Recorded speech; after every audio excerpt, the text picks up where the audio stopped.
YouTube channel সৌমাঘোষ ক্রিয়েশনের নতুন একটা ভিডিওতে সবাইকে ওয়েলকাম। আজকে তোমাদের একটা কারখানার কাজের আপডেট দেখায়, চলো।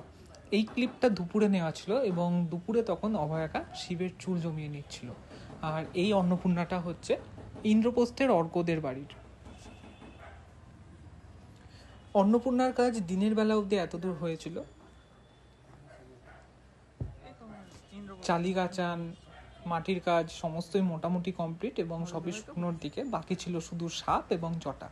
তো অভয়াকা সেগুলো করছিল। আর পিকচারের যে কাজগুলো তোমরা দেখছিলে মনা কাকার ডিপার্টমেন্টে যেটা রয়েছে, এই সমস্ত পিকচার কিন্তু একসাথে কাজ হচ্ছে। মনা কাকা সেট করে নিচ্ছিল দুর্গার পিকচার এবং লক্ষ্মী, সরস্বতী, কার্তিক, গণেশ এদেরকে। তোমরা যারা হাত সেট করার ভিডিও চাইছিলে দেবী দুর্গার, তো এই প্রতিমার হাত সেট করার আমি ভিডিওটা আলাদা করে রেখেছি।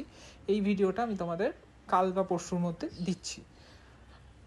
সমীরদা আঁকছিল কাপড়, আর এই চালিটা তো কালকের শর্টস ভিডিওতে তোমরা আগেই দেখে নিয়েছিলে। আর ওইটা রয়েছে মা দুর্গার চালি, ওর ভিডিও আলাদা করে করা আছে। আর এইদিকে জগাদা যে গণেশটা করছিল ফাইবারে, তো এটার তো একটা বিশাল স্টোরি রয়েছে এবং সেটা নিয়েও আমার একটা আলাদা ভিডিও আমি অন্য প্ল্যাটফর্ম বা এই প্ল্যাটফর্মে দেবো, তোমরা দেখো আর দেখে অবাক হয়ে যাবে। কারখানায় থাকতে চলে এসেছিল পিন্টু কাকা গয়না নিয়ে। দেবী অন্নপূর্ণার সাজ দিয়ে গেলেন আর উনি দিয়ে গেলেন সাথে যে পিকচারগুলো হচ্ছে তার সমস্ত সাজ, রাধাকৃষ্ণ, দেবী সরস্বতী এবং দুর্গার যে সেটগুলো রয়েছে সমস্তই।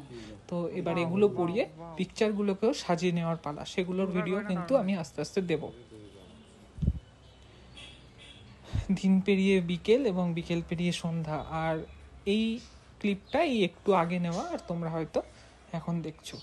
তো আজকের ভিডিও এইটুকু থাক, দেখা হচ্ছে পরের ভিডিওতে। ততক্ষণের জন্য টাটা।